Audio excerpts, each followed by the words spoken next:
سلطان صلاح الدین ایوبی کے دور کے واقعہ نگاروں کی تحریروں میں ایک شخص سیف اللہ کا ذکر ان الفاظ میں آتا ہے کہ اگر کسی انسان نے سلطان ایوبی کی عبادت کی ہے تو وہ سیف اللہ تھا۔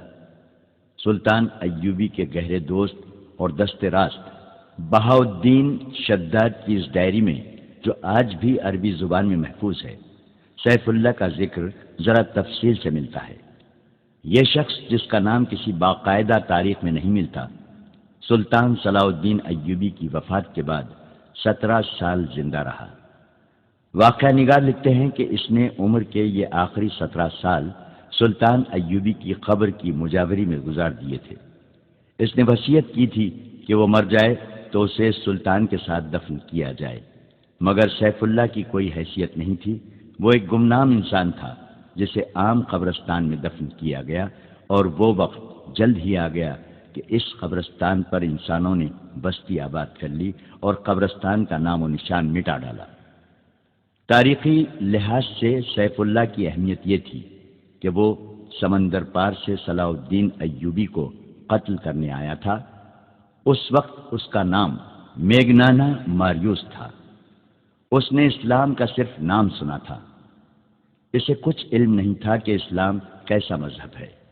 صلیبیوں کے پروپیگنڈے کے مطابق اسے یقین تھا کہ اسلام ایک قابل نفرت مذہب اور مسلمان ایک قابل نفرت فرقہ ہے جو عورتوں کا شیدائی اور انسانی گوشت کھانے کا عادی ہے۔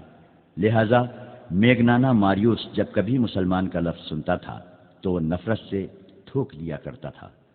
وہ بے مثال جرأت کا مظاہرہ کرتے ہوئے جب سلطان صلاح الدین ایوبی تک پہنچا تو میگنانا ماریوس قتل ہو گیا اور اس کے مردہ وجود سے سیف اللہ نے جنم لیا۔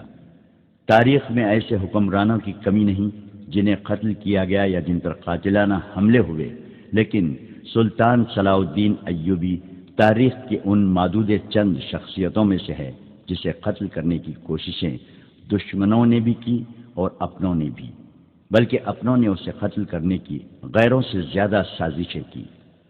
یہ امر افسوسناک ہے کہ سلطان ایوبی کی داستان ایمان افروز کے ساتھ ساتھ ایمان فروشوں کی کہانی بھی چلتی ہے۔ اسی لیے صلاح الدین ایوبی نے بارہا کہا تھا کہ تاریخ اسلام وہ وقت جلد دیکھے گی جب مسلمان رہیں گے تو مسلمان ہی، لیکن اپنا ایمان بیچ ڈالیں گے اور صلیبی ان پر حکومت کریں گے۔ آج ہم وہ وقت دیکھ رہے ہیں۔ سیف اللہ کی کہانی اس وقت سے شروع ہوتی ہے جب سلطان ایوبی نے صلیبیوں کا متحدہ بیڑا بحر روم میں نظر آب و آتش کیا تھا۔ ان کے کچھ بحری جہاز بچ کر نکل گئے تھے۔ سلطان ایوبی بحر روم کے ساحل پر اپنی فوج کے ساتھ موجود رہا اور سمندر میں سے زندہ نکلنے والے صلیبیوں کو گرفتار کرتا رہا۔ ان میں 7 لڑکیاں بھی تھیں جن کا تفصیلی ذکر آپ پڑھ چکے ہیں۔ مصر میں سلطان کی سوڈانی سپاہ نے بغاوت کر دی جسے سلطان نے دبا لیا۔ اسے سلطان زنگی کی بھیجی ہوئی کمک بھی مل گئی۔ وہ اب صلیبیوں کے عزائم کو ختم کرنے کے منصوبے بنانے لگا۔ بحر روم کے پار روم شہر کے مضافات میں صلیبی سربراہوں کی کانفرنس ہو رہی تھی۔ ان میں شاہ اگسٹس تھا، شاہ ریمانڈ اور شہنشاہ لوئی ہفتم کا بھائی رابرٹ بھی تھا۔ اس کانفرنس میں سب سے زیادہ قہر و غضب میں آیا ہوا ایک شخص تھا جس کا نام ایملرک تھا۔ وہ صلیبیوں کے اس متحدہ بیڑے کا کمانڈر تھا جو مصر پر فوج کشی کے لیے گیا تھا، مگر صلاح الدین ایوبی ان پر ناگہانی آفت کی طرح ٹوٹ پڑا اور اس بیڑے کے ایک بھی سپاہی کو مصر کے ساحل پر قدم نہ رکھنے دیا۔ مصر کے ساحل پر جو صلیبی پہنچے وہ سلطان ایوبی کے ہاتھ میں جنگی قیدی تھے۔ صلیبیوں کی کانفرنس میں ایملرک کے ہونٹ کانپ رہے تھے۔ اس کا بیڑا غرق ہوئے 15 دن گزر گئے تھے۔ وہ 15ویں دن اٹلی کے ساحل پر پہنچا تھا۔ سلطان ایوبی کے آتشی تیر اندازوں نے اس کے جہاز کے بادبان اور مستول جلا ڈالے تھے۔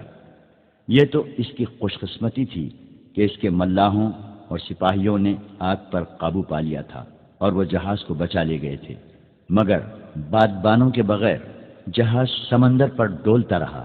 پھر طوفان آ گیا۔ اس کے بچنے کی کوئی صورت نہیں رہی تھی۔ بہت سے بچے کچے جہاز اور کشتیاں اس طوفان میں غرق ہو گئی تھیں۔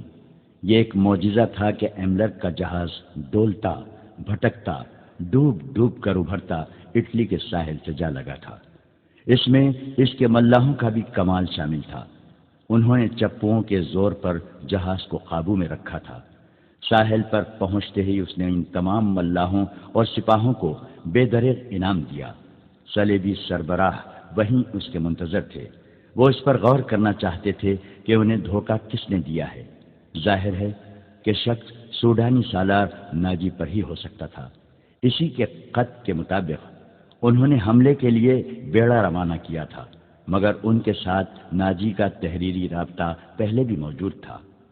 انہوں نے ناجی کے اس خط کی تحریر پہلے کے 2 خطوں سے ملائی تو انہیں شک ہوا کہ یہ کوئی گڑبڑ ہے۔ انہوں نے قاہرہ میں جاسوس بھیج رکھے تھے، مگر ان کی طرف سے بھی کوئی اطلاع نہیں ملی تھی۔ انہیں یہ بتانے والا کوئی نہ تھا کہ سلطان صلاح الدین ایوبی نے ناجی اور اس کے سازشی سالاروں کو خفیہ طریقے سے مروا دیا اور رات کی تاریکی میں گمنام قبروں میں دفن کر دیا تھا، اور صلیبی سربراہوں اور بادشاہوں کے وہم و گمان میں بھی یہ بات نہیں آ سکتی تھی کہ جس خط پر انہوں نے بیڑا روانہ کیا تھا وہ خط ناجی کا ہی تھا، مگر حملے کی تاریخ سلطان ایوبی نے تبدیل کر کے لکھی تھی۔ جاسوسوں کو ایسی معلومات کہیں سے بھی نہیں مل سکتی تھی۔ یہ کانفرنس کسی نتیجے پر نہ پہنچ سکی۔ ایملر کے منہ سے بات تک نہیں نکلی تھی۔ وہ شکست خوردہ تھا، غصے میں بھی تھا اور تھکا ہوا بھی تھا۔ کانفرنس اگلے روز کے لیے ملتوی کر دی گئی۔ رات کے وقت یہ تمام سربراہ شکست کا غم شراب میں ڈوبو رہے تھے۔ ایک آدمی اس محفل میں آیا، اسے صرف ریمانڈ جانتا تھا۔ وہ ریمانڈ کا قابل اعتماد جاسوس تھا۔ وہ حملے کی شام مصر کے ساحل پر اترا تھا۔ اس سے تھوڑی ہی دیر بعد صلیبیوں کا بیڑا آیا اور اس کی آنکھوں کے سامنے یہ بیڑا سلطان ایوبی کی قلیل فوج کے ہاتھوں تباہ ہوا تھا۔ یہ جاسوس مصر کے ساحل پر رہا اور اس نے بہت سی معلومات مہیا کر لی تھی۔ ریمان نے اس کا تعارف کرایا تو سب اس کے گرد جمع ہو گئے۔ اس جاسوس کو معلوم تھا کہ صلیبی سربراہوں نے سلطان ایوبی کو قتل کرانے کے لیے رابن نام کا ایک ماہر جاسوس سمندر پار بھیجا تھا، اور اس کی مدد کے لیے 5 آدمی اور 7 جوان اور خوبصورت لڑکیاں بھیجی گئی تھیں۔ اس جاسوس نے بتایا کہ رابن زخمیوں کے ساتھ زخمی ہونے کا بہانہ کر کے صلاح الدین ایوبی کے کیمپ میں پہنچ گیا تھا۔ اس کے 5 آدمی تاجروں کے بھیس میں تھے۔ ان میں کرسٹوفر نام کے ایک آدمی نے ایوبی پر تیر چلایا، مگر تیر قطع گیا۔ 5 آدمی پکڑے گئے اور 7 لڑکیاں بھی پکڑی گئیں۔ انہوں نے کہانی تو اچھی گھڑ لی تھی۔ سلطان ایوبی نے لڑکیوں کو پناہ میں لے لیا اور 5 آدمیوں کو چھوڑ دیا تھا، مگر ایوبی کا ایک ماہر سراغ رساں جس کا نام علی بن سفیان ہے اچانک آ گیا۔ اس نے سب کو گرفتار کر لیا اور 5 میں سے ایک آدمی کو سب کے سامنے قتل کرا کے دوسروں سے اقبال جرم کروا لیا۔ جاسوس نے کہا، میں نے اپنے متعلق بتایا تھا کہ میں ڈاکٹر ہوں، اس لیے سلطان نے مجھے زخمیوں کی مرہم پٹی کی ڈیوٹی دے دی۔ وہیں مجھے یہ اطلاع ملی کہ سوڈانیوں نے بغاوت کی تھی جو دبا لی گئی ہے، اور سوڈانی افسروں اور لیڈروں کو ایوبی نے گرفتار کر لیا ہے۔ رابن، 4 آدمی اور 6 لڑکیاں ایوبی کی قید میں ہیں، لیکن ابھی تک ساحل پر ہیں۔ 7ویں لڑکی جو سب سے زیادہ ہوشیار ہے لاپتہ ہے۔ اس کا نام موبینا ارتلاس ہے اور موبی کہلاتی ہے۔ ایوبی بھی کیمپ میں نہیں ہے اور اس کا سراغ رساں علی بن سفیان بھی وہاں نہیں ہے۔ میں بڑی مشکل سے نکل کر آیا ہوں۔ بڑی زیادہ اجرت پر تیز رفتار کشتی مل گئی تھی۔ میں یہ خبر دینے آیا ہوں کہ رابن، اس کے آدمی اور لڑکیاں موت کے خطرے میں ہیں۔ مردوں کی ہمیں فکر نہیں کرنا چاہیے، لڑکیوں کو بچانا لازمی ہے۔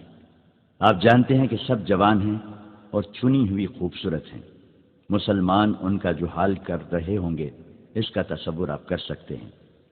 ہمیں یہ قربانی دینی پڑے گی، شاہ اگسٹس نے کہا۔ اگر مجھے یقین دلایا جائے کہ لڑکیوں کو جان سے مار دیا جائے گا تو میں یہ قربانی دینے کے لیے تیار ہوں، ریمانڈ نے کہا، مگر ایسا نہیں ہوگا۔ مسلمان ان کے ساتھ وحشیوں کا سلوک کر رہے ہوں گے، لڑکیاں ہم پر لعنت بھیج رہی ہوں گی، میں انہیں بچانے کی کوشش کروں گا۔ یہ بھی ہو سکتا ہے، رابرٹ نے کہا، کہ مسلمان ان لڑکیوں کے ساتھ اچھا سلوک کر کے ہمارے خلاف جاسوسی کے لیے استعمال کرنے لگیں۔ بہرحال ہمارا یہ فرض ہے کہ انہیں قید سے آزاد کرائیں، میں اس کے لیے اپنا آدھا خزانہ خرچ کرنے کے لیے تیار ہوں۔ یہ لڑکیاں صرف اس لیے قیمتی نہیں کہ یہ لڑکیاں ہیں، جاسوس نے کہا، وہ دراصل تربیت یافتہ ہیں۔ اتنے خطرناک کام کے لیے ایسی لڑکیاں ملتی کہاں ہیں؟ آپ کسی جوان لڑکی کو ایسے کام کے لیے تیار نہیں کر سکتے کہ وہ دشمن کے پاس جا کر اپنے آپ کو دشمن کے حوالے کر دے، دشمن کی عیاشی کا ذریعہ بنے اور جاسوسی اور تقریب کاری کرے۔ اس کام میں عزت تو سب سے پہلے دینی پڑتی ہے، اور یہ خطرہ تو ہر وقت لگا رہتا ہے کہ جو ہی دشمن کو پتہ چلے گا کہ یہ لڑکی جاسوس ہے تو اسے اذیتیں دی جائیں گی، پھر اسے جان سے مار دیا جائے گا۔ ان لڑکیوں کو ہم نے زر کثیر صرف کر کے حاصل کیا، پھر ٹریننگ دی تھی اور انہیں بڑی محنت سے مصر اور عرب کی زبان سکھائی تھی۔ ایک ہی بار 7 تجربے کار لڑکیوں کو ضائع کرنا عقل مندی نہیں ہے۔ کیا تم اعتماد سے کہہ سکتے ہو کہ لڑکیوں کو ایوبی کے کیمپ سے نکالا جا سکتا ہے؟ اگسٹس نے پوچھا۔ جی ہاں، جاسوس نے کہا، نکالا جا سکتا ہے۔ اس کے لیے غیر معمولی طور پر دلیر اور پختہ کار آدمیوں کی ضرورت ہے، مگر یہ بھی ہو سکتا ہے کہ وہ 1-2 دنوں تک رابن، اس کے 4 آدمیوں اور لڑکیوں کو قاہرہ لے جائیں۔ وہاں سے نکالنا بہت ہی مشکل ہوگا۔ اگر ہم وقت ضائع نہ کریں تو ہم انہیں کیمپ میں ہی جا لیں گے۔ آپ مجھے 20 آدمی دے دیں، میں ان کی رہنمائی کروں گا، لیکن آدمی ایسے ہوں تو جو جان پر کھیلنا جانتے ہوں۔ ہمیں ہر قیمت پر ان لڑکیوں کو واپس لانا ہے، ایملرک نے گرج کر کہا۔ اس پر بحر روم میں جو بیتی تھی اس کا وہ انتقام لینے کو پاگل ہوا جا رہا تھا۔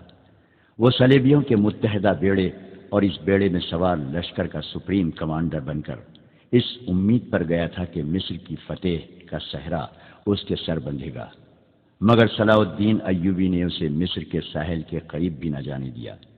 وہ جلتے ہوئے جہاز میں زندہ جل جانے سے بچا تو طوفان میں گر گیا۔ اب بات کرتے اس کے ہونٹ کانپتے تھے اور وہ زیادہ تر باتیں میز پر مکے مار مار کر یا اپنی ران پر زور زور سے ہاتھ مار کر اپنے جذبات کا اظہار کرتا تھا۔ اس نے کہا، میں لڑکیوں کو بھی لاؤں گا اور صلاح الدین ایوبی کو قتل بھی کراؤں گا۔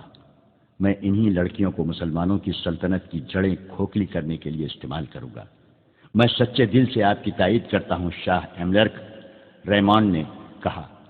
ہمیں تربیت یافتہ لڑکیوں کو اتنی آسانی سے ضائع نہیں کرنا چاہیے، نہ ہم کریں گے۔ آپ سب کو اچھی طرح معلوم ہے کہ شام کے حرموں میں ہم کتنی لڑکیاں داخل کر چکے ہیں۔ کئی مسلمان گورنر اور امیر ان لڑکیوں کے ہاتھ میں کھیل رہے ہیں۔ بغداد میں یہ لڑکیاں عمرہ کے ہاتھوں میں ایسے متعدد افراد کو قتل کرا چکی ہیں جو صلیب کے خلاف نعرہ لے کر اٹھے تھے۔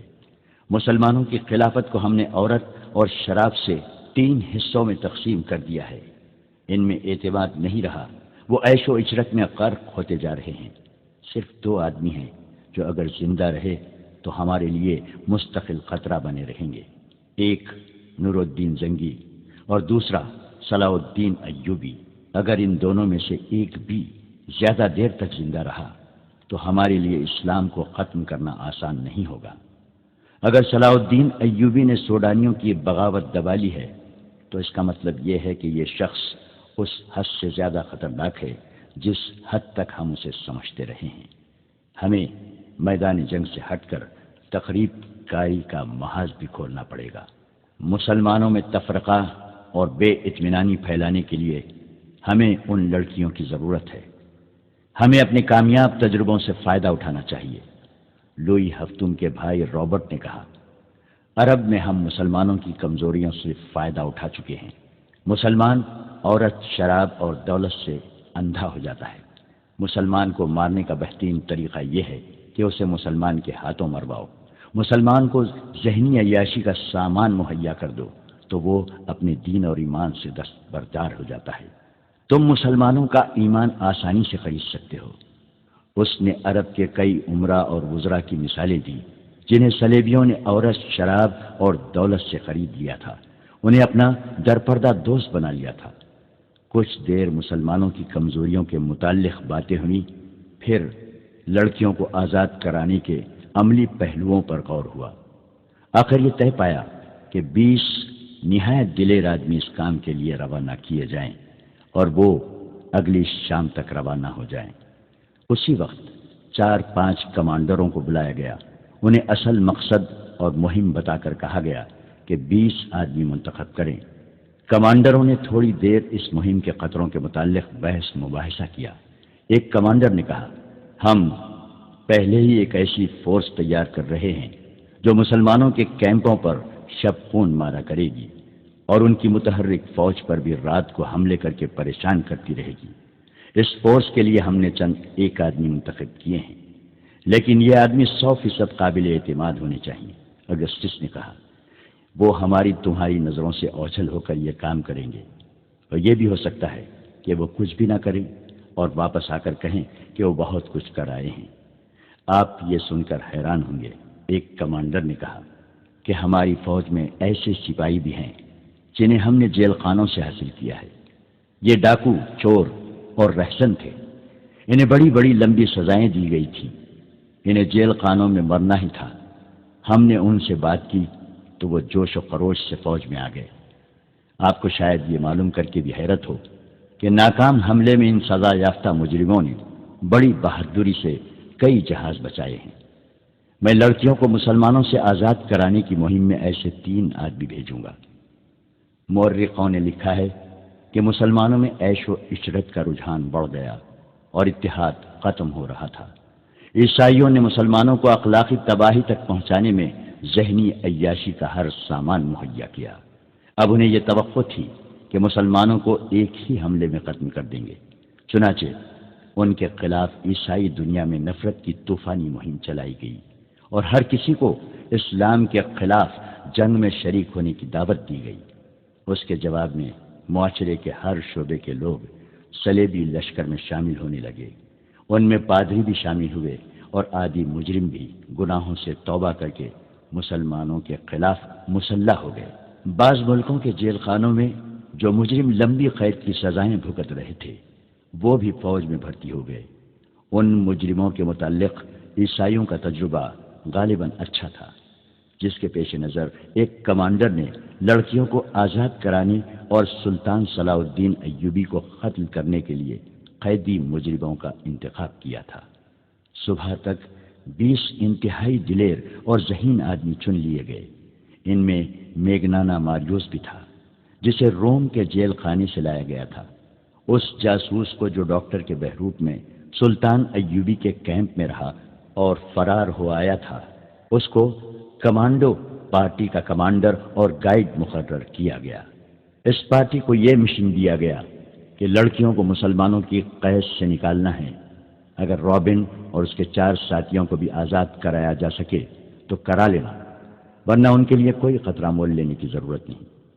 دوسرا مشن تھا صلاح الدین کا قتل۔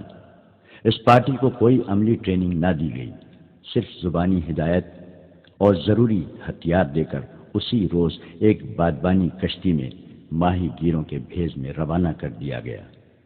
جس وقت یہ کشتی اٹلی کے ساحل سے روانہ ہوئی، سلطان صلاح الدین ایوبی سوڈانیوں کی بغاوت کو مکمل طور پر دبا چکا تھا۔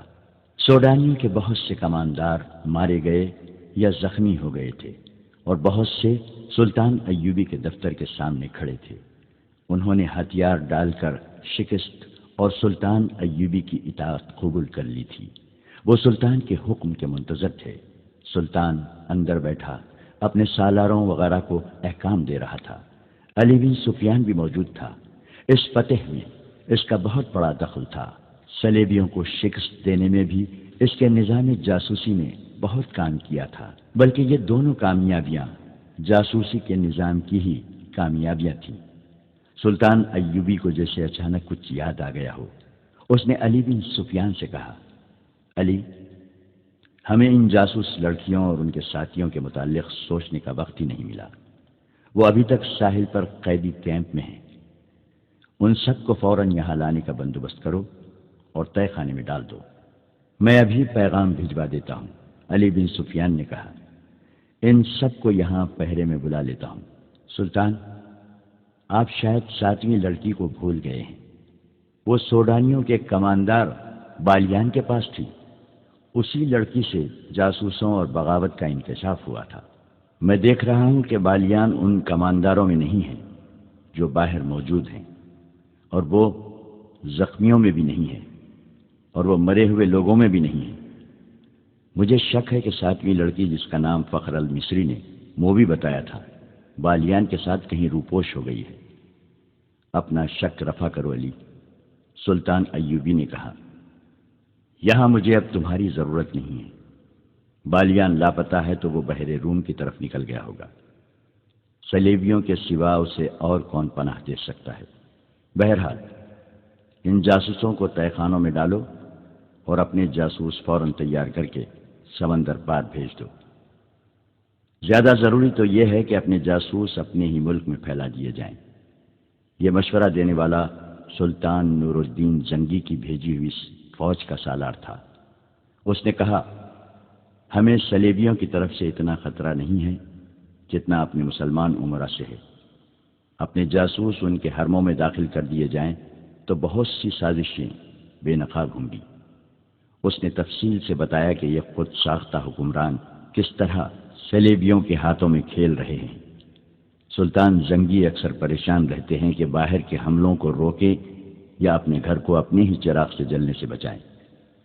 سلطان ایوبی نے یہ رویداد غور سے سنی اور کہا، اگر تم لوگ جن کے پاس ہتھیار ہیں دیانت دار اور اپنے مذہب سے مخلص رہے تو باہر کے حملے اور اندر کی سازشیں قوم کا کچھ نہیں بگاڑ سکتی۔ تم اپنی نظر سرحدوں سے دور آگے لے جاؤ۔ سلطنت اسلامیہ کی کوئی سرحد نہیں۔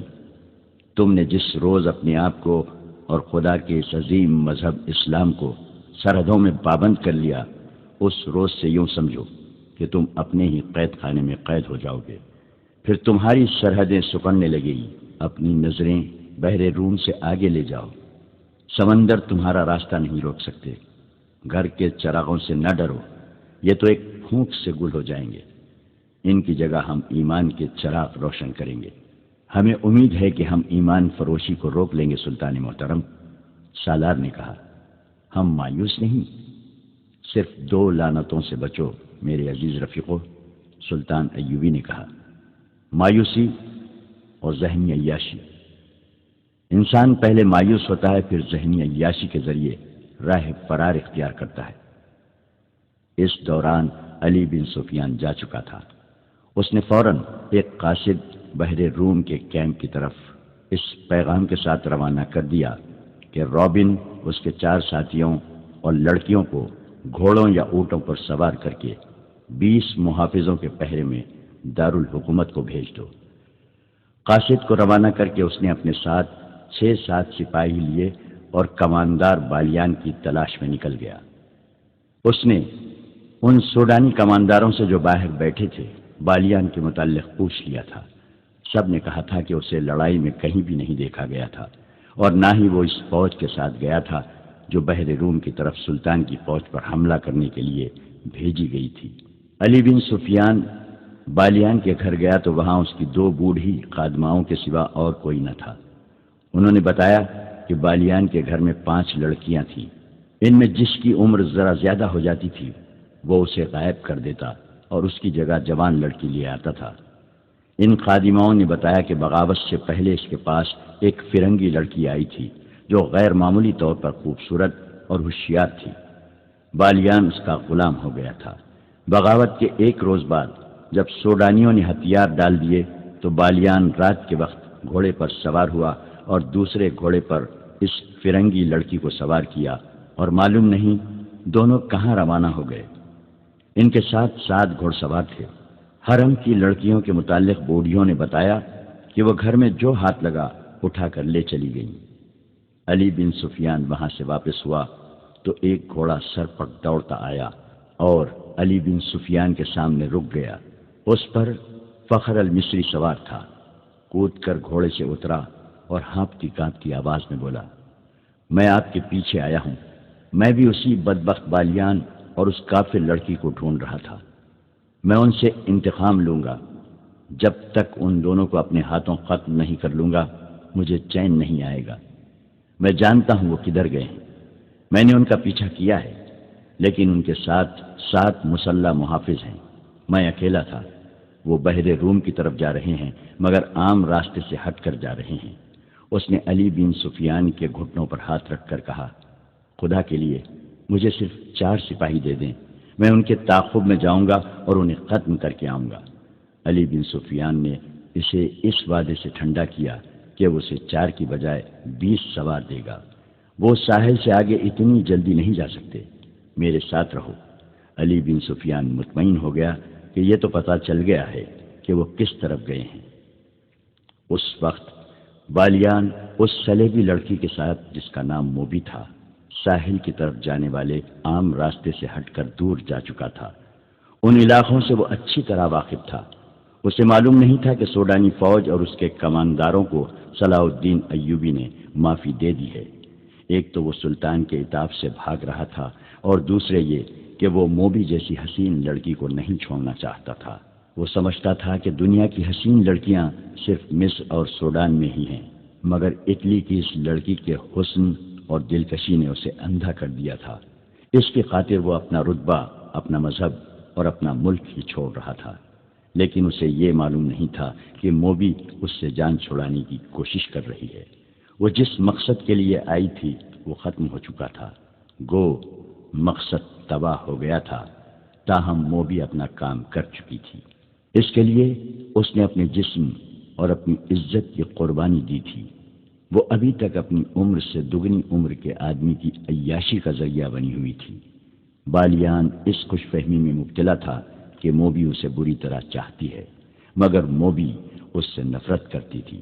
وہ چونکہ مجبور تھی، اس لیے اکیلی بھاگ نہیں سکتی تھی۔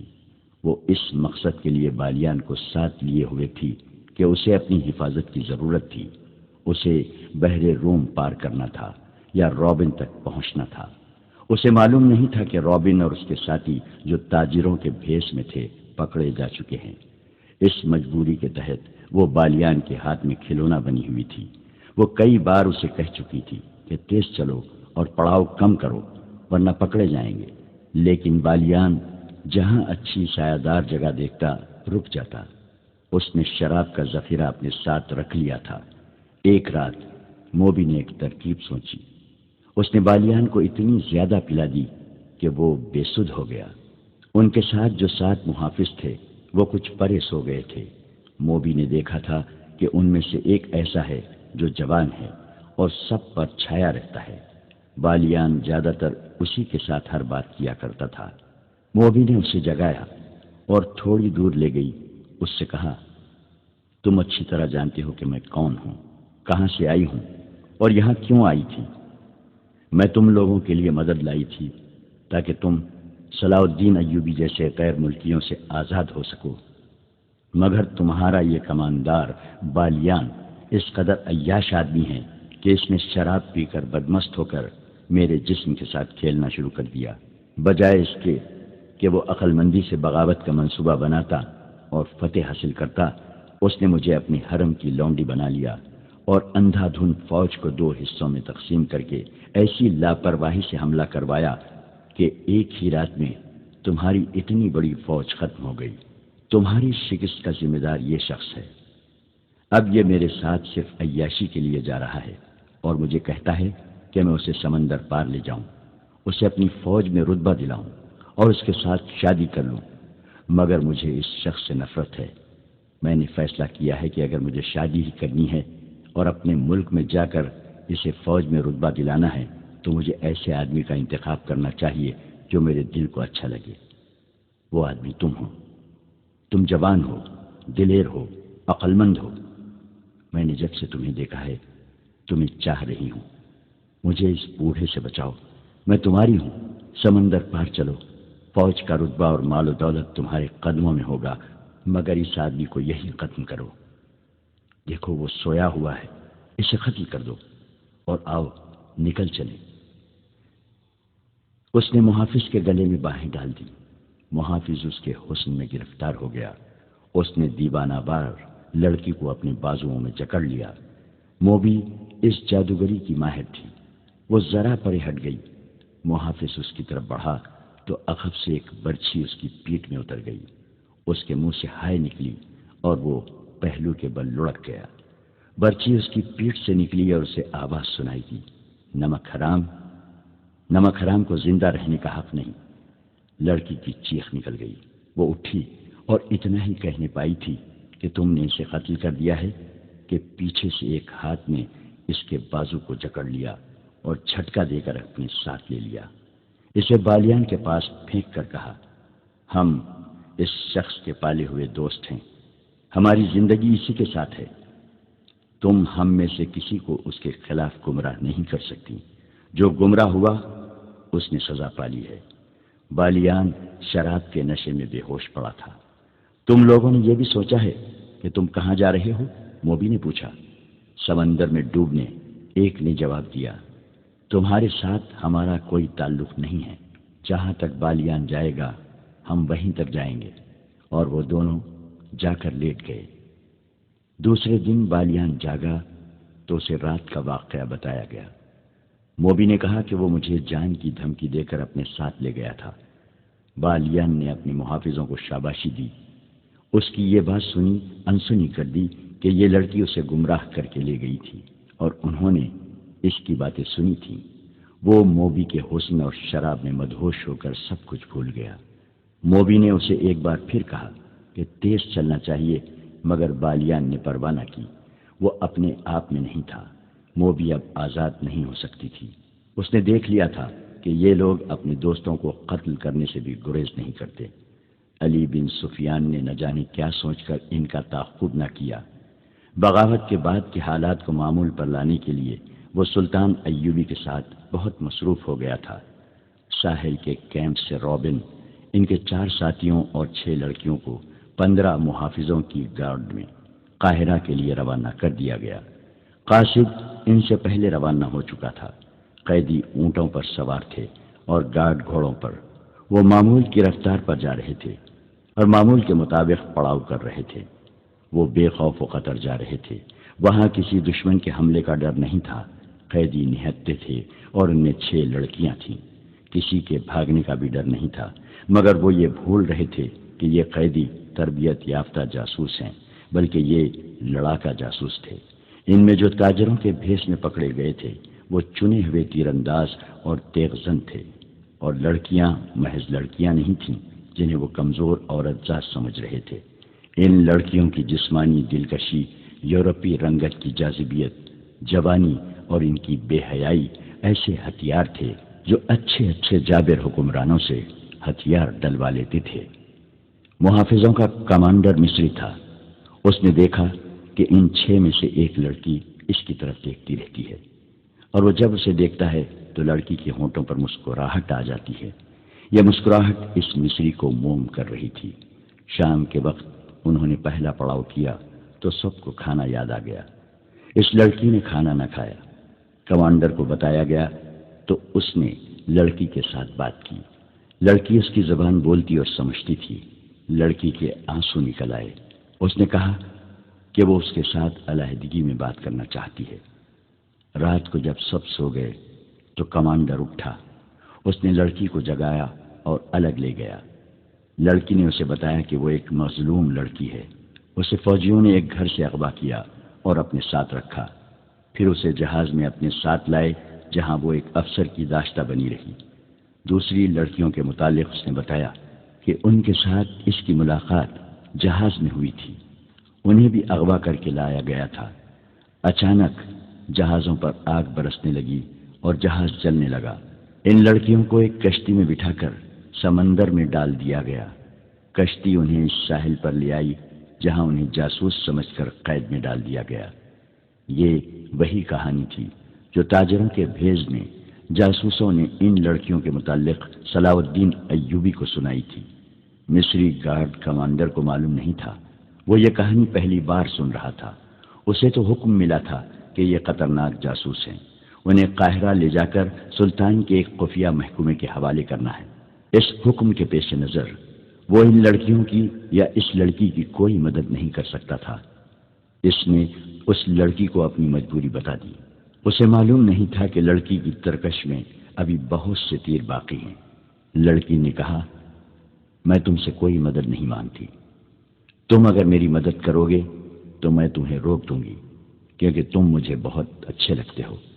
میں اپنی خاطر تمہیں کسی مصیبت میں نہیں ڈالنا چاہتی، میرا کوئی غم خوار نہیں۔ میں ان لڑکیوں کو بالکل نہیں جانتی اور ان آدمیوں کو بھی نہیں جانتی۔ تم مجھے رحم دل لگتے ہو اور میرے دل کو بھی اچھے لگتے ہو، اس لیے تمہیں یہ باتیں بتا رہی ہوں۔ اتنی خوبصورت لڑکی کے منہ سے اس قسم کی باتیں سن کر کون سا مرد اپنے آپ میں رہ سکتا ہے؟ یہ لڑکی مجبور بھی تھی، رات کی تنہائی بھی تھی۔ مصری کی مردانگی پگھلنے لگی۔ اس نے لڑکی کے ساتھ دوستانہ باتیں شروع کر دی۔ لڑکی نے ایک اور تیر چلایا اور صلاح الدین ایوبی کے کردار پر زہر اگلنے لگی۔ اس نے کہا، میں نے تمہارے گورنر صلاح الدین ایوبی کو اپنی مظلومیت کی یہ کہانی سنائی تھی۔ مجھے امید تھی کہ وہ میرے حال پر رحم کرے گا، مگر اس نے مجھے اپنے خیمے میں رکھ لیا اور شراب پی کر میرے ساتھ بدکاری کرتا رہا۔ اس وحشی نے میرا جسم توڑ دیا ہے۔ شراب پی کر وہ اتنا وحشی بن جاتا ہے کہ اس میں انسانیت رہتی ہی نہیں۔ مصری کا خون کھولنے لگا۔ اس نے بدک کر کہا، ہمیں کہا گیا تھا کہ صلاح الدین ایوبی مومن ہے، فرشتہ ہے، شراب اور عورت سے نفرت کرتا ہے۔ مجھے اب اس کے پاس لے جایا جا رہا ہے۔ لڑکی نے کہا، اگر تمہیں یقین نہ آئے تو رات کو دیکھ لینا کہ میں کہاں ہوں گی۔ وہ مجھے قید خانے میں نہیں، اپنے حرم میں رکھے گا۔ مجھے اس آدمی سے ڈر آتا ہے۔ اس قسم کی بہت سی باتوں سے لڑکی نے اس مصری کے دل میں صلاح الدین ایوبی کے خلاف نفرت پیدا کر دی اور وہ پوری طرح مصری پر چھا گئی، اس کے دل اور دماغ پر قبضہ کر لیا۔ مصری کو معلوم نہیں تھا کہ یہی ان لڑکیوں کا ہتھیار ہے۔ لڑکی نے آخر میں اس سے کہا، اگر تم مجھے اس ذلیل زندگی سے نجات دلا دو تو میں ہمیشہ کے لیے تمہاری ہو جاؤں گی اور میرا باپ تمہیں سونے کے اشرفیوں سے مالا مال کر دے گا۔ اس نے اس کا طریقہ یہ بتایا، میرے ساتھ سمندر پار بھاگ چلو، کشتیوں کی کمی نہیں ہے، میرا باپ بہت امیر آدمی ہے، میں تمہارے ساتھ شادی کر لوں گی اور میرا باپ تمہیں نہایت اچھا مکان اور بہت سی دولت دے گا، تم تجارت کر سکتے ہو۔ مصری کو یہ یاد رہ گیا تھا کہ وہ مسلمان ہے۔ اس نے کہا کہ وہ اپنا مذہب ترک نہیں کر سکتا۔ لڑکی نے ذرا سوچ کر کہا، میں تمہارے لیے اپنا مذہب چھوڑ دوں گی۔ اس کے بعد وہ فرار اور شادی کا پروگرام بنانے لگی۔ لڑکی نے اس سے کہا، میں تم پر زور نہیں دیتی، اچھی طرح سوچ لو، میں صرف جاننا چاہتی ہوں کہ میرے دل میں تمہاری جو محبت پیدا ہو گئی ہے اتنی تمہارے دل میں پیدا ہوئی ہے یا نہیں۔ اگر تم مجھے قبول کرنے پر آمادہ ہو سکتے ہو تو سوچ لو اور کوشش کرو کہ قاہرہ تک ہمارا سفر لمبا ہو جائے۔ ہم ایک بار وہاں پہنچ گئے تو پھر تم میری بو بھی نہیں سونگھ سکو گے۔ لڑکی کا مقصد صرف اتنا سا تھا کہ سفر لمبا ہو جائے اور 3 دنوں کی بجائے 6 دن راستے میں ہی گزر جائیں۔ اس کی وجہ یہ تھی کہ رابن اور اس کے ساتھی فرار کی ترکیبیں سوچ رہے تھے۔ وہ اس کوشش میں تھے کہ رات کو سوئے ہوئے محافظوں کے ہتھیار اٹھا کر انہیں قتل کیا جائے، جو ناممکن سا کام تھا، یا ان کے گھوڑے چرا کر بھاگا جائے۔ ابھی تو پہلا ہی پڑاؤ تھا۔ ان کی ضرورت یہ تھی کہ سفر لمبا ہو جائے تاکہ وہ اطمینان سے سوچ سکیں اور عمل کر سکیں۔ اس مقصد کے لیے انہوں نے اس لڑکی کو استعمال کیا۔ وہ محافظوں کے کمانڈر کو قبضے میں لے لی۔ لڑکی نے پہلی ملاقات میں ہی یہ مقصد حاصل کر لیا اور مصری کو منہ مانگی قیمت دے دی۔ مصری کوئی ایسا بڑا رتبہ والا آدمی نہیں تھا، معمولی سا عہدیدار تھا۔ اس نے کبھی خواب میں بھی اتنی حسین لڑکی نہیں دیکھی تھی۔ کہاں ایک جیتی جاگتی لڑکی جو اس کے تصوروں سے بھی زیادہ خوبصورت تھی اس کی لونڈی بن گئی تھی۔ وہ اپنا آپ، اپنا فرض اور اپنا مذہب ہی بھول گیا۔ وہ ایک لمحے کے لیے بھی لڑکی سے الگ نہیں ہونا چاہتا تھا۔ اس پاگل پن میں اس نے صبح کے وقت پہلا حکم یہ دیا کہ جانور بہت تھکے ہوئے ہیں، لہذا آج سفر نہیں ہوگا۔ محافظوں اور شتربانوں کو اس حکم سے بہت خوشی ہوئی۔ وہ محاذ کی سختیوں سے اکتائے ہوئے تھے، انہیں منزل تک پہنچنے کی کوئی جلدی نہیں تھی۔ وہ دن بھر آرام کرتے رہے، گپ شپ لگاتے رہے، اور ان کا کمانڈر اس لڑکی کے پاس بیٹھا بدمست ہوتا رہا۔ دن گزر گیا، رات آئی، اور جب سب سو گئے تو مصری لڑکی کو ساتھ لیے دور چلا گیا۔ لڑکی نے اسے آسمان پر پہنچا دیا۔ صبح جب یہ قافلہ چلنے لگا تو مصری کمانڈر نے راستہ بدل لیا۔ اپنے دستے سے اس نے کہا کہ اس طرف اگلے پڑاؤ کے لیے بہت خوبصورت جگہ ہے، قریب ایک گاؤں بھی ہے جہاں مرغیاں اور انڈے مل جائیں گے۔ اس کا دستہ اس پر بھی بہت خوش ہوا کہ کمانڈر انہیں عیش کرا رہا ہے۔ البتہ اس دستے میں 2 عسکری ایسے تھے جو کمانڈر کی ان حرکتوں سے خوش نہیں تھے۔ انہوں نے اس سے کہا کہ ہمارے پاس خطرناک قیدی ہیں، یہ سب جاسوس ہیں، انہیں بہت جلدی حکومت کے حوالے کر دینا چاہیے۔ بلا وجہ سفر لمبا کرنا ٹھیک نہیں ہے۔ مصری نے انہیں یہ کہہ کر چپ کروا دیا کہ یہ میری ذمہ داری ہے کہ جلدی پہنچوں یا دیر سے، جواب طلبی ہوئی تو مجھ سے ہوگی۔ دونوں خاموش تو ہو گئے، لیکن وہ الگ جا کر آپس میں خسر خسر کرتے رہے۔ دوپہر کے بعد انہیں دور آگے بہت سے گدھ اڑتے اور اترتے نظر آئے۔ یہ اس کی نشانی تھی کہ وہاں کوئی مردار ہے۔ وہ علاقہ مٹی اور ریت کے ٹیلوں کا تھا، صحرائی درخت بھی تھے۔ چلتے چلتے وہ ان ٹیلوں میں داخل ہو گئے۔ راستہ اوپر ہوتا گیا اور ایک بلند جگہ سے انہیں ایک میدان نظر آیا جہاں گدھوں کے قول اترتے ہوئے شور بپا کر رہے تھے۔ ذرا اور آگے گئے تو نظر آیا کہ یہ لاشیں ہیں، بدبو بھی ہے۔ یہ ان سوڈانیوں کی لاشیں تھیں جو بحر روم کے ساحل پر مقیم سلطان ایوبی کی فوج پر حملہ کرنے چلے تھے۔ سلطان ایوبی کے جانباز سواروں نے راتوں کو ان کی عقبی حصے پر حملے کر کے یہ کشت و خون کیا اور سوڈانی فوج کو تتر بتر کر دیا تھا۔ یہاں سے آگے میلوں وسعت میں لاشیں بکھری ہوئی تھیں۔ سوڈانیوں کو اپنی لاشیں اٹھانے کی مہلت نہیں ملی۔ قیدیوں اور محافظوں کا قافلہ چلتا رہا اور ذرا سا رخ بدل کر لاشوں اور گدھوں سے ہٹ گیا۔ قافلہ جب وہاں سے گزر رہا تھا تو انہوں نے دیکھا کہ لاشوں کے ارد گرد ان کے ہتھیار بھی بکھرے ہوئے تھے۔ ان میں کمانے اور ترکش تھے، برچیاں، تلواریں اور ڈھالیں بھی تھیں۔ قیدیوں نے یہ ہتھیار دیکھ لیے۔ انہوں نے آپس میں باتیں کی اور رابن نے اس لڑکی سے کچھ کہا جس نے مصری کمانڈر پر قبضہ کر رکھا تھا۔ لاشیں اور ہتھیار دور دور تک پھیلے ہوئے تھے۔ دائیں طرف ٹیلوں کے قریب سرسبز جگہ تھی، پانی بھی نظر آ رہا تھا۔ سبزہ ٹیلوں کے اوپر تک گیا ہوا تھا۔ لڑکی نے کمانڈر کو اشارہ کیا تو وہ اس کے قریب چلا گیا۔ لڑکی نے کہا، یہ بہت اچھی جگہ ہے، یہیں رک جاتے ہیں۔ مصری نے قافلے کا رخ پھیر دیا اور سرسبز ٹیلے کے قریب پانی کے چشمے پر جا رکا۔ رات یہیں بسر کرنی تھی۔ سب گھوڑوں اور اونٹوں سے اترے، جانور پانی پر ٹوٹ پڑے۔ رات گزارنے کے لیے اچھی جگہ دیکھی جانے لگی۔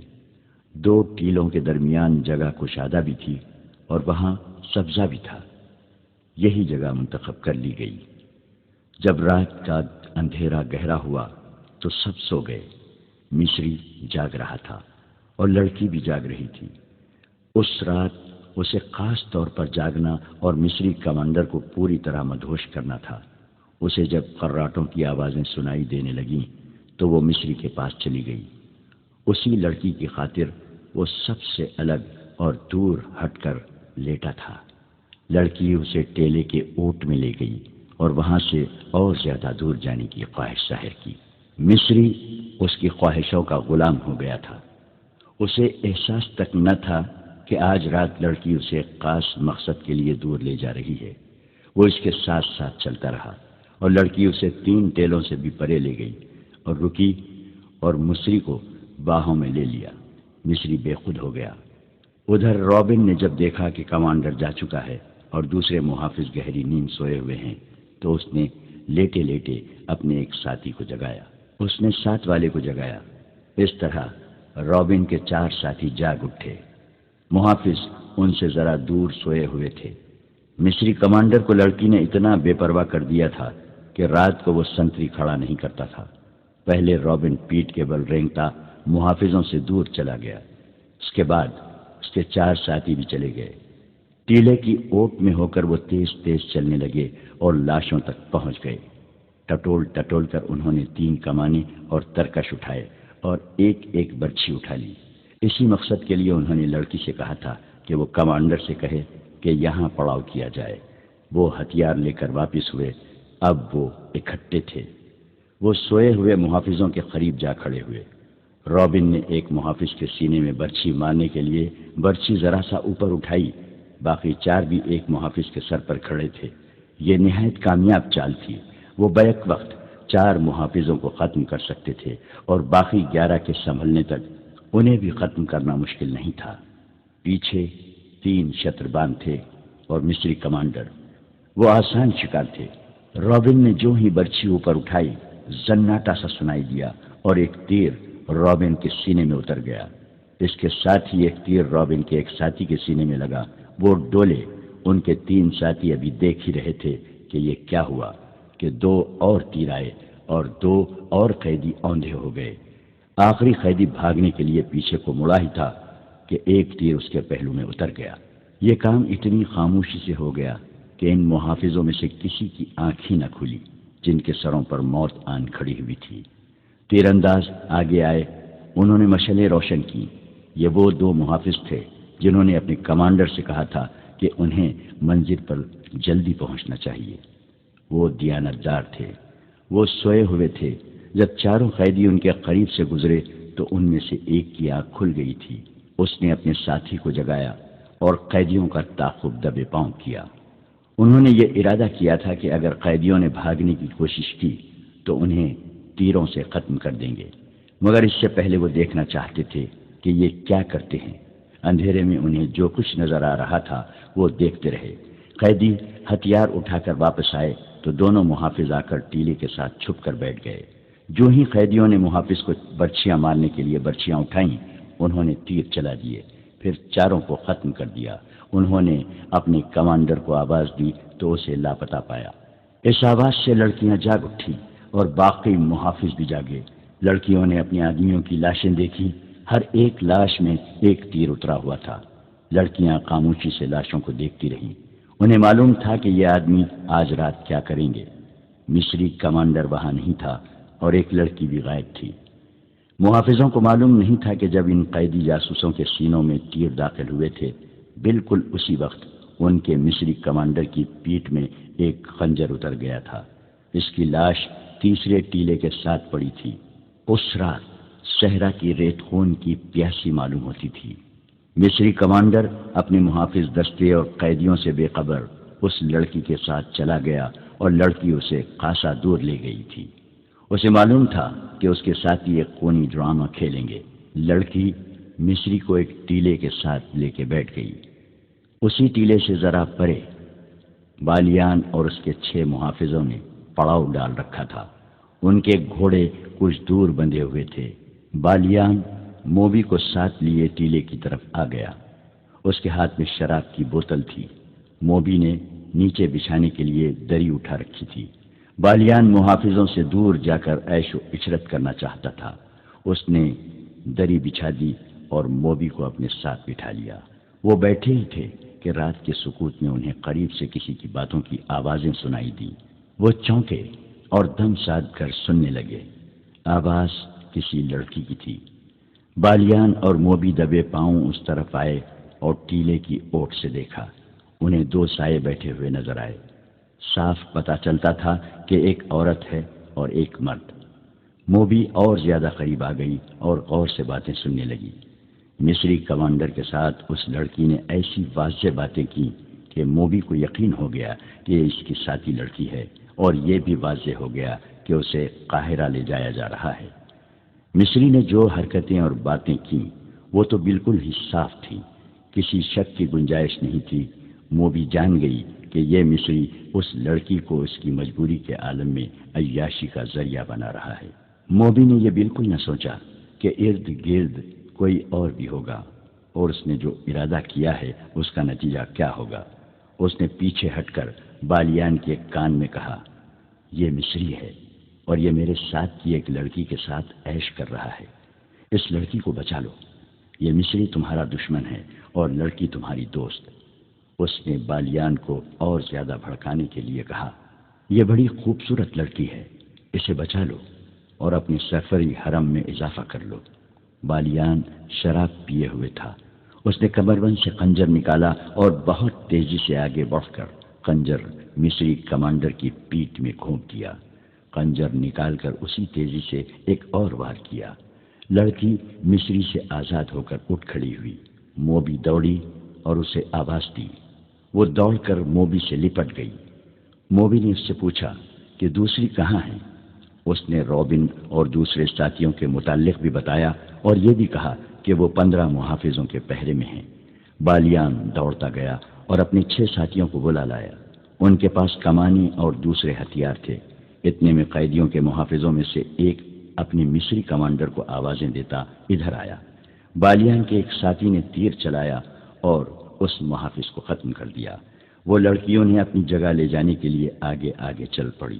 بالیان کو آخری ٹیلے کے پیچھے روشنی نظر آئی۔ اس نے ٹیلے کی اوٹ میں جا کر دیکھا، وہاں بڑی بڑی 2 مشعلیں جل رہی تھیں۔ ان کے ڈنڈے زمین پر گڑے ہوئے تھے۔ ان کے اوپر والے سروں پر تیل میں بھیگے ہوئے کپڑے لپٹے ہوئے تھے جو جل رہے تھے۔ بالیان اپنے ساتھیوں کے ساتھ اندھیرے میں تھا۔ اسے روشنی میں 5 لڑکیاں الگ کھڑی نظر آ رہی تھیں اور محافظ بھی دکھائی دے رہے تھے۔ ان کے درمیان 5 لاشیں پڑی تھیں جن میں تیر اترے ہوئے تھے۔ موبی اور دوسری لڑکی کی سسکیاں نکلنے لگیں۔ موبی کے اکسانے پر بالیان نے اپنے ساتھیوں سے کہا کہ یہ تمہارا شکار ہے، تیروں سے ختم کر دو۔ ان کی تعداد اب 14 تھی۔ یہ ان کی بدقسمتی تھی کہ وہ روشنی میں تھے۔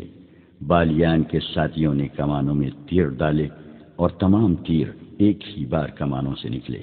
دوسرے ہی لمحے کمانوں میں 6 اور تیر آ چکے تھے۔ ایک ہی بار قیدیوں کے 6 محافظ ختم ہو گئے۔ باقی ابھی سمجھ ہی نہ سکے تھے کہ یہ تیر کہاں سے آئے۔ 6 اور تیروں نے 6 اور محافظوں کو گرا دیا۔ باقی دور رہ گئے تھے۔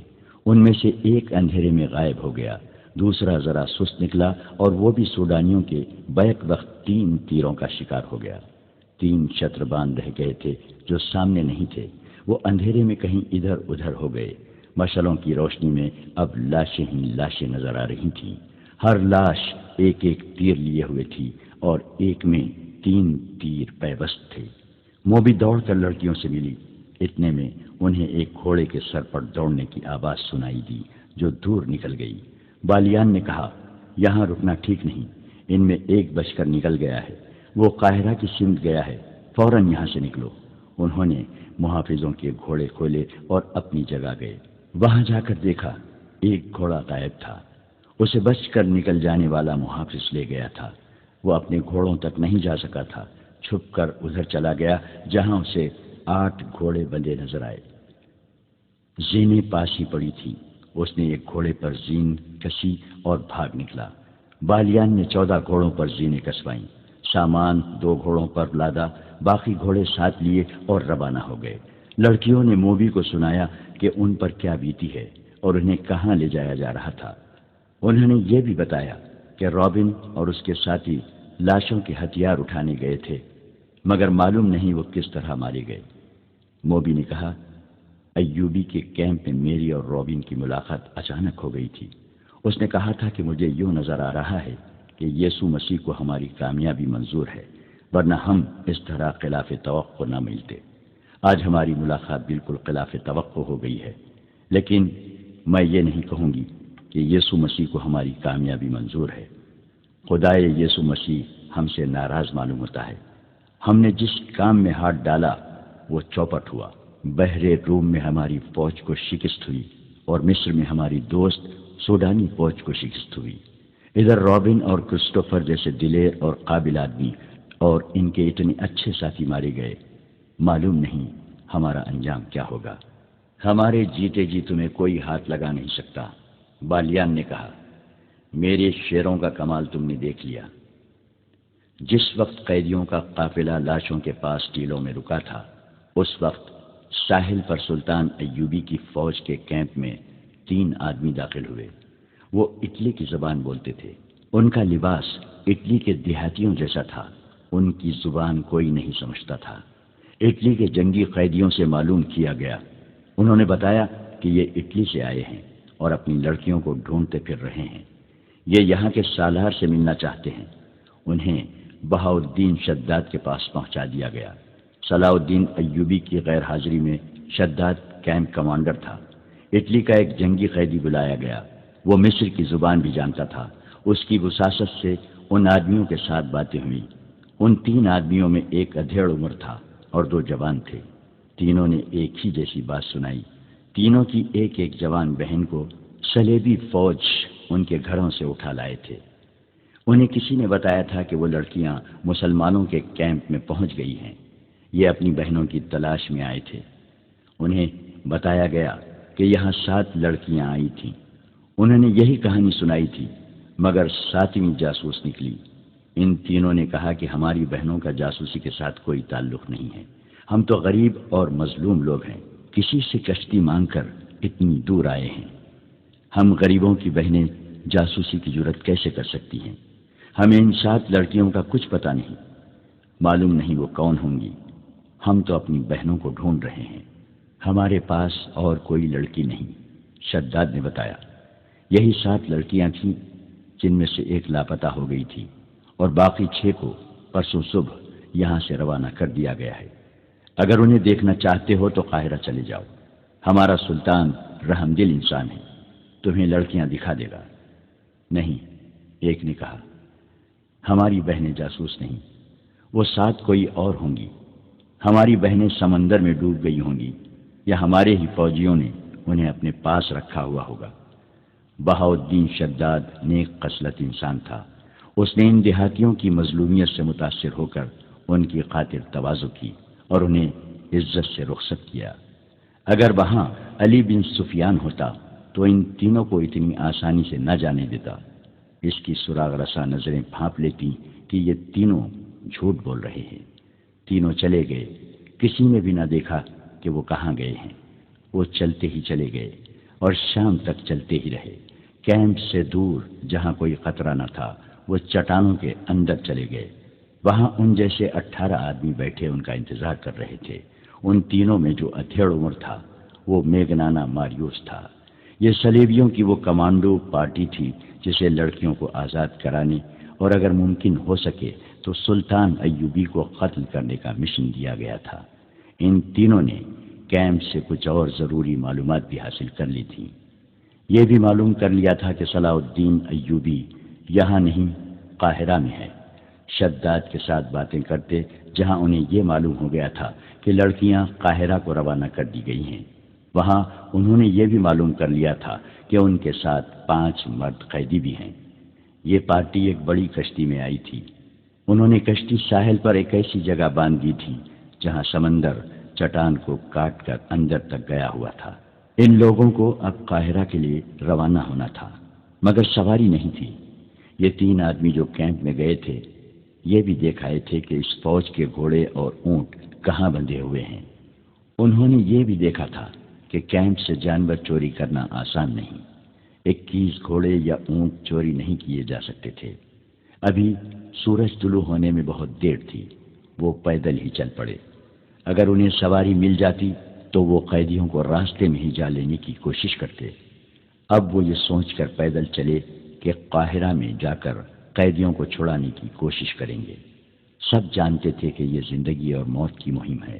صلیبی فوج کے سربراہوں اور شاہوں نے انہیں کامیابی کی صورت میں جو انعام دینے کا وعدہ کیا تھا وہ اتنا زیادہ تھا کہ کوئی کام کیے بغیر اپنے کنبوں سمیت ساری عمر آرام اور بے فکری کی زندگی بسر کر سکتے تھے۔ میگنانا ماریوس کو جیل خانے سے لایا گیا تھا۔ اسے ڈاکہ زنی کے جرم میں 30 سال سزائے قید دی گئی تھی۔ اس کے ساتھ 2 اور قیدی تھے جن میں ایک کی سزا 24 سال اور دوسرے کی 27 سال تھی۔ اس زمانے میں قید خانے قصاب خانے ہوتے تھے۔ مجرم کو انسان نہیں سمجھا جاتا تھا۔ بڑی ظالمانہ مشقت لی جاتی اور مویشیوں کی طرح کھانے کو بیکار خوراک دی جاتی تھی۔ قیدی رات کو بھی آرام نہیں کر سکتے تھے۔ ایسی قید سے موت بہتر تھی۔ ان تینوں کو انعام کے علاوہ سزا معاف کرنے کا وعدہ کیا گیا تھا۔ صلیب پر حلف لے کر انہیں اس پارٹی میں شامل کیا گیا تھا۔ جس پادری نے ان سے حلف لیا تھا اس نے انہیں بتایا تھا کہ وہ جتنے مسلمانوں کو قتل کریں گے اس سے 10 گنا ان کے گناہ بخشے جائیں گے، اور اگر انہوں نے صلاح الدین ایوبی کو قتل کیا تو ان کے تمام گناہ بخش دیے جائیں گے، اور اگلے جہاں خدائے یسوع مسیح انہیں جنت میں جگہ دیں گے۔ یہ معلوم نہیں کہ یہ تینوں قید خانے کے جہنم سے آزاد ہونے کے لیے موت کی اس مہم میں شامل ہوئے تھے، یا اگلے جہان جنت میں داخل ہونے کے لیے، یا انعام کا لالچ انہیں لے آیا تھا، یا وہ نفرت جو ان کے دلوں میں مسلمانوں کے خلاف ڈالی گئی تھی۔ بہرحال وہ عزم کے پختہ معلوم ہوتے تھے، اور ان کا جوش و خروش بتا رہا تھا کہ وہ کچھ کر کے ہی مصر سے نکلیں گے یا جانیں قربان کر دیں گے۔ باقی 18 تو فوج کے منتخب آدمی تھے۔ انہوں نے جلتے ہوئے جہازوں سے جانیں بچائی تھیں اور بڑی مشکل سے واپس گئے تھے۔ وہ مسلمانوں سے اس ذلت آمیز شکست کا انتقام لینا چاہتے تھے۔ انعام کا لالچ تو تھا ہی، یہی جذبہ تھا جس کے جوش سے وہ اندیکھی منزل کی سمت پیدل ہی چل پڑے۔ دوپہر کے وقت ایک گھوڑ سوار صلاح الدین ایوبی کے ہیڈ کوارٹر کے سامنے جا رکا۔ گھوڑے کا پسینہ پھوٹ رہا تھا اور سوار کے منہ سے تھکن کے مارے بات نہیں نکل رہی تھی۔ وہ گھوڑے سے اترا تو گھوڑے کا سارا جسم بڑی زور سے کانپا۔ گھوڑا گر پڑا اور مر گیا۔ سوار نے اسے آرام دیے بغیر اور پانی پلائے بغیر ساری رات اور آدھا دن مسلسل دوڑایا تھا۔ سلطان ایوبی کے محافظوں نے سوار کو گھیرے میں لے لیا، اسے پانی پلایا، اور جب وہ بات کرنے کے قابل ہوا تو اس نے کہا کہ کسی سالار یا کماندار سے ملا دو۔ سلطان ایوبی خود ہی باہر آ گیا تھا۔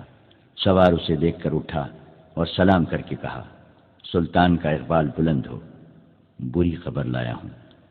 سلطان ایوبی اسے اندر لے گیا اور کہا، خبر جلدی سناؤ۔ قیدی لڑکیاں بھاگ گئی ہیں، ہمارا پورا دستہ مارا گیا ہے۔ اس نے کہا، مرد قیدیوں کو ہم نے جان سے مار دیا ہے، میں اکیلا بچ کے نکلا ہوں۔ مجھے یہ معلوم نہیں کہ حملہ آور کون تھے۔ ہم مشعلوں کی روشنی میں اور وہ اندھیرے میں، اندھیرے سے تیر آئے اور میرے تمام ساتھی ختم ہو گئے۔ یہ قیدیوں کے محافظوں کے دستے کا وہ آدمی تھا جو اندھیرے میں غائب ہو گیا تھا اور سوڈانیوں کا گھوڑا کھول کر بھاگ آیا تھا۔ اس نے گھوڑے کو بلا روکے سر پر دوڑایا تھا اور اتنا طویل سفر آدھے سے بھی تھوڑے وقت میں طے کر لیا تھا۔ سلطان صلاح الدین ایوبی نے علی بن سفیان اور فوج کے ایک نائب سالار کو بلا لیا۔ وہ آئے تو اس آدمی سے کہا کہ وہ اب ساری بات سنائے۔ اس نے کیمپ سے روانگی کے وقت سے بات شروع کی اور اپنے کمانڈر کے متعلق بتایا کہ وہ ایک قیدی لڑکی کے ساتھ دل بہلاتا رہا اور قیدیوں سے لاپرواہ ہو گیا۔ پھر راستے میں جو کچھ ہوتا رہا اور آخر میں جو کچھ ہوا اس نے سنا دیا، مگر وہ یہ نہ بتا سکا کہ حملہ آور کون تھے۔ سلطان ایوبی نے علی بن سفیان اور نائب سالار سے کہا، اس کا مطلب یہ ہے کہ صلیبی چھاپا مار مصر کے اندر موجود ہیں۔ ہو سکتا ہے، علی بن سفیان نے کہا، یہ صحرائی ڈاکو بھی ہو سکتے ہیں۔ اتنی خوبصورت 6 لڑکیاں ڈاکوؤں کے لیے بہت بڑی کشش تھی۔ تم نے اس کی بات غور سے نہیں سنی؟ سلطان ایوبی نے کہا۔ اس نے کہا ہے کہ مرد قیدی لاشوں کے ہتھیار اٹھا لائے تھے اور محافظوں کو قتل کرنے لگے تھے۔ محافظوں میں سے 2 نے انہیں تیروں سے ہلاک کر دیا اور اس کے بعد ان پر حملہ ہوا۔ اس سے یہی ظاہر ہوتا ہے کہ صلیبی چھاپا مار ان کے تعاقب میں تھے۔ وہ کوئی بھی تھے سلطان محترم، نائب سالار نے کہا۔ فوری طور پر کرنے والا کام یہ ہے کہ اس عسکری کو رہنمائی کے لیے ساتھ بھیجا جائے اور کم از کم 20 گھوڑ سوار جو تیز رفتار ہوں تعاقب کے لیے بھیجے جائیں۔ یہ بات کی بات ہے کہ وہ کون تھے۔ میں اپنے ایک نائب کو ساتھ بھیجوں گا، علی بن سفیان نے کہا۔ اس عسکری کو کھانا کھلاؤ، سلطان ایوبی نے کہا۔ اسے تھوڑی دیر آرام کر لینے دو۔ اتنی دیر میں 20 سوار تیار کر دو اور تعاقب میں روانہ کرا دو۔ اگر ضرورت سمجھو تو زیادہ سوار بھیج دو۔ میں نے جہاں سے گھوڑا کھولا تھا وہاں 8 گھوڑے بندھے ہوئے تھے۔